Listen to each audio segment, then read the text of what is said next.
What's up guys, we're here. So welcome to another vlog. At this time i-review natin tong Ford Terrirtory ni Jeffrey, ano. So quick look around muna. Tignan natin yung exterior. Ito yung harap. Alright. Tapos 18-inch na mags, di ba? Yan, big here. And then yun lang, hindi mo trip yung chrome, no? Yung dito sa cladding niya. And then sa likod, yan. Alright, yun. Kakabit ko pa ito eh, CPU. Ano yan? CPU. Ano yung CPU? Plastic. Karasal? Connector ng infotainment. Ah, okay. Eh, kailangan basa daw yun eh. Mainit po ako yun. So try nga natin ito.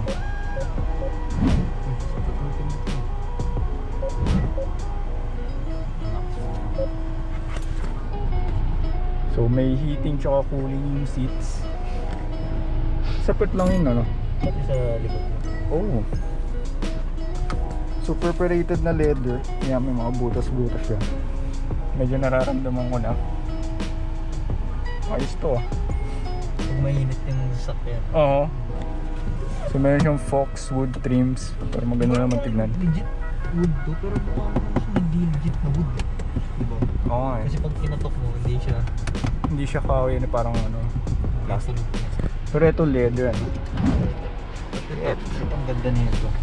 Piling ko ano to eh, fox leather. Ah, ito nga. Ah, ang dami niya eh. Kasi ito, nilagay mo lang to, ano. Nilagay ko na lang ito.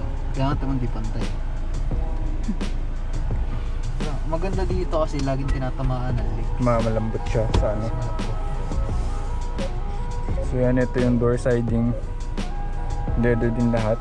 Ano ba tong trim na to? Ito ba yung top of the line? Tapos, dalawa lang naman yung model nila eh. Ah, dalawa lang ba yung nilabas niya yung trim? Pero yung isa, leather din lahat? Hindi. Ah, hindi. So, Walang ganito. ay mga parang foxwood trims. Tapos sobrang downgraded sa features. Nakonect lang. Ito lagi problema eh, Apple CarPlay, tagal mag-connect ng wireless. Minsan mabilis, minsan mabagal. Ah. Ayan, Pero may Android Auto rin siya, di ba? meron din, wireless din. Ayan na, nag-connect naman.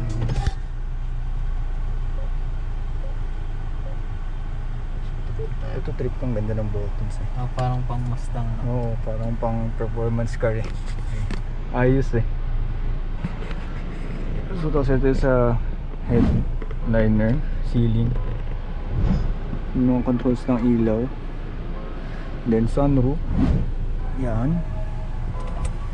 Oha, Panoramic sun. hanggang dun sa second row. Ayan.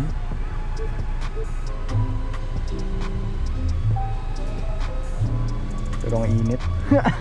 Init na lang. Hindi ko araw. Ah. So yan, all leather yung seats all around, pati yung mga door siding sa likod, meron ding leather yan. Tapos may center cup holder sa second row. Ang maganda pag gabi may ambient lighting. Ayun, Makita mo dito sa mga dito sa gilid. gilid-gilid yan. Pati dito meron. Pati yung ceiling meron. Wala Ay, wala ba yung yung ceiling? yung mga door lang. Tapos pag binuksan mo yung pinto, makikita mo agad pag gabi nagbukas kasi magiging pula. Nag-iiba ng kulay. Ayos ah. So far sa harap maluwag. Mas lalo sa likod. So mamaya tingnan natin. May sasakay tayo sa likod. Ayan pa isa maganda yung side mirror, sobrang Malaki, no? Parang mas malaki pa ata ito sa INNOVA. Kaso malaki lang din yung PNB pillars. PNB ba? Ano ba yan? A pillar. A pillar. Kapal nga ng ano. Wala yung blind spot.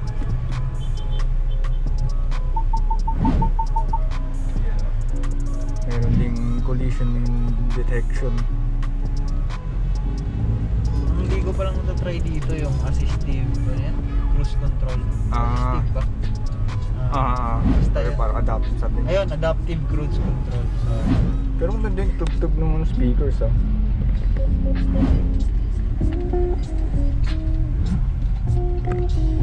May ano din, may speaker din siya sa harap. May mga bagay nga akong naririnig dito na hindi ko naririnig sa speaker sa bahay. Oo ah. So, ibig sabihin maganda talaga yung ano niya. Yung sound system niya. Kasi may mga airbag din dito, airbag din dito. Meron ba sa likod? Meron. Sa gilid lang. Ay, meron din. May nakalagay na airbag. After 6 months, plano ko palitan ng nano ceramic tint para Mas maano. mas Oo. malamig. Makapag-reflect ng heat. Itong tint, ito wala kasing tint sa taas. Wala bang tint siya sa taas? Nilagyan ng tint. Ano lang yan, parang smoke. Ah, Kasi pag nilagyan nila ng tint yan, binuksan mo tong curtain. Siyempre wala ka na gano'n makita pag wala na. Oo. tignan ko rin. Kasi ito sa infotainment niya parang piano block. Yan ang mga ayoko. Scratch magnet ano? Yes. Kaya Ganyan nga din. ito pinalitan ko eh. Ilagyan mo ng sticker para hindi maano.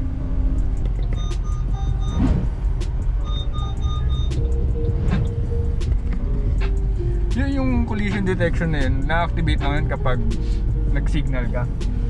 Actually, lagi siyang naka-on. Kahit hindi ka... Makikita mo, kahit hindi yun nag-signal, ilaw yan. Pero pag nagbibip lang siya kapag Ayan, nakasignal ka. Oo. Ano po, mag-change lane ka tapos may katabi ka. Oo. Ayan. Ilaw siya. Ayos.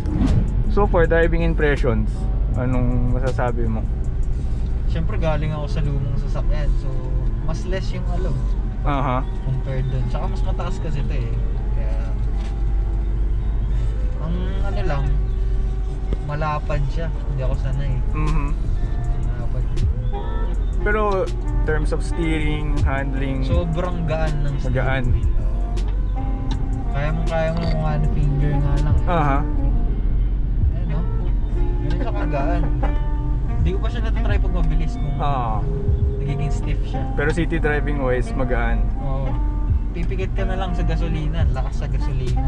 Magkano yung ano yung average na consumption mo city driving? Hindi ko pa ulit nakikita. Mamaya check natin dito sa INFOTAINMENT. Sige.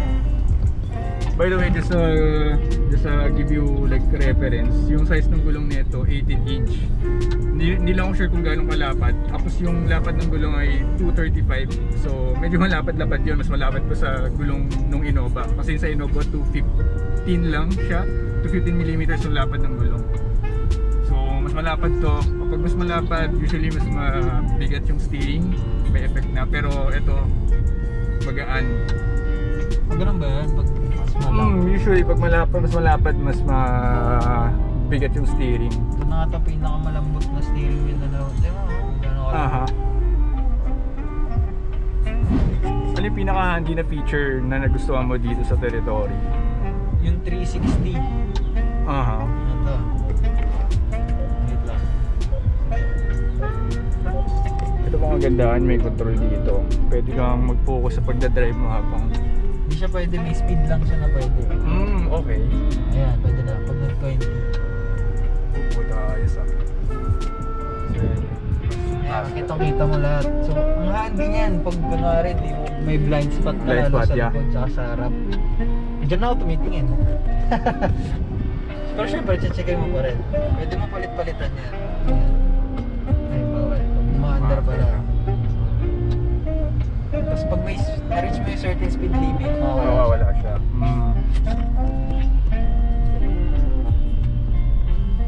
So, syempre, hindi ito automatic. So, CVT siya. Continuous variable transmission. Pero nakukuha niya naman yung tamang gear ratio ng automatic vehicle. Pero syempre, pag pinapakan mo, yan, mo, May onting delay. may delay. Yeah. Ayan, dun lang magkikick in. May delay ng konti. Pero pag naka-sport mode ka naman, Mas responsive na konti. mas responsive siya. Kaso, pikit ka na lang din sa gasolina. Kasi lahat lumalakas, pati aircon, pati yun. Pero walang paddle shift yan eh. No? Wala siyang paddle shift. Dito lang yung parang plus minus na Ayan. parang manual mode niya.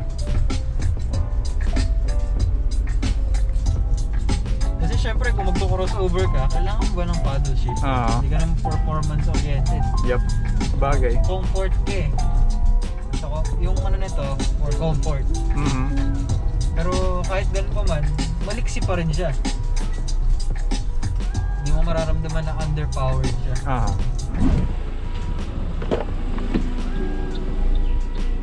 Hindi na pumasok. Hindi siya mababa. Sakto lang yung taas niya. Hindi pwede mo na adjust kasi ako gusto ko mataas. Power ano din pala ito, ano? Electric. Yung driver lang.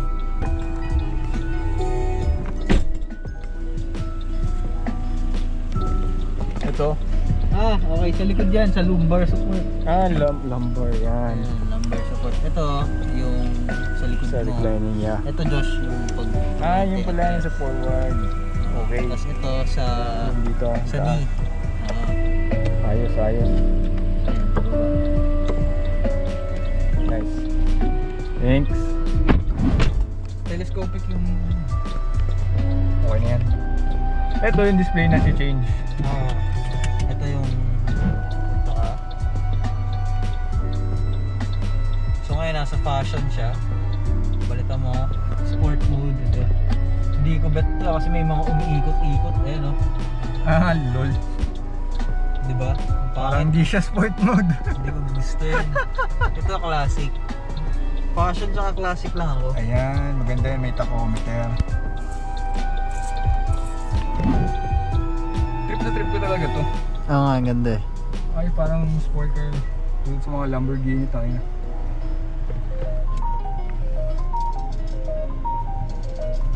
Naka-park. Bababa mo eh. Push ito pa baba. electric Parking brake. parking brake. Pababa, no? Yung...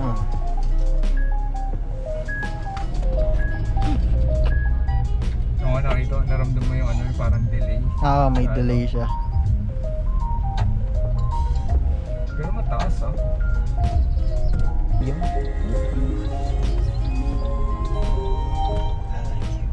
Gaan? Para sa ganung kalapad na gulong. May hub switch dyan. Yun yung kanya, diba yung pala na yan? The big red house. Lambot rin kapag tamang approach mo sa humps. Lambot rin yung suspension.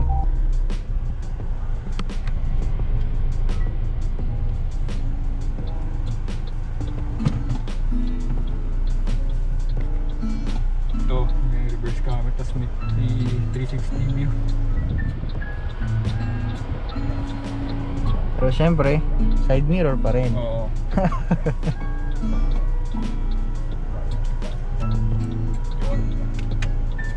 Okay.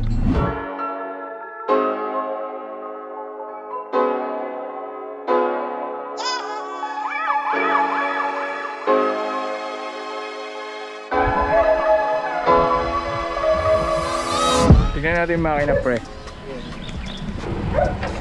Pop the hood. Yan. 1.5 EcoBoost. So may turbo, hindi lang namin makita kung nasaan. Pero usually lahat plastic yung makikita mo. Pati yung sa battery may plastic sa takip. So kung magandaan lang dyan, madaling linisin. Lagyan mo lang ng pang plastic trim restorer, all goods ka na. So yun lang, simple lang yung engine bay. Hindi ko lang makita yung turbo na sa Tapos nilagyan ko pa ng bilyo sa harap. Ito, ako lang naglagay niyan. So last time nung pumunta siya sa amin wala yan. So paano mo nilagay? Actually ang hirap kasi sinuksok ko pa to. Ano yan, malaki. So binend-bend ko yan. Tapos may rubber gap dun sa gilid na pwede siyang pumasok. So mahaba yan kasi mga hanggang dito. So may parang ano talaga siya pasukan dun. Paano mo kinabit? Paano mo may screwhan siya? Ganun. Makikita mo yan. Sinip mo. Nakikita mo yan. So wala talaga siyang abang na Wala. Natatakot kasi ako mamaya may bato. Oo, kasi tatama dun sa ano mo. Tatama siya dun sa condenser ba tama? Basta Basta sa aircon ano yan. Alam ko laging nasa harap yung sa aircon. Pag tama, pag natamaan yun, GG. Di baka hindi na lumamig yung aircon mo. So tuloy natin sa exterior, front and back. naka disc brakes. Pero itong sa likod, solid disc brake siya. So makikita mo yung rotor, wala siyang ventilation. Dito na dito sa harap. Ay makikita mo yung mga butas-butas dun sa gilid. Then yun, plastic claddings all around. Tapos ito yung DRL nya, di ba? DRL saka fog lamps. Saka ito na rin yung signal light. Then yung LED na brake lights. LED din yung sa headlight. Ito lang ang halogen, yung fog light niya. Ayan. The rest naka LED na lahat. So yun lang mostly sa exterior. Tip ko talaga yung fender niya kasi bros kung tignan eh. Yan. Ganda yan, Aha, bulgy eh. Kasi lang naman may 3 dito. Pwede mong isabit dito. Ayan. Pwede rin tanggal eh. Kasa may lalagay. Yun nga eh. Siguro pag may malaki kong gamit na dala. Bagay, oo. So malaki-laki rin yung cargo actually sa likod. Ito naman may pressure washer pa dyan. Tapos mga panlinis niya. Kasha maleta. Pwede mo naman tupiin yung mismo Yung sa second row. second rows. Paano yung tupiin yan? Flat? Flat. So yun, kung gusto mo pa ng more space, fold mo yung second row seats. Yan. So yun, may isofix teters din siya. Tapos yan, kung gusto mo pa ng cargo space, tupi mo. Ito, isang buo itong dalawa, no? Ayan.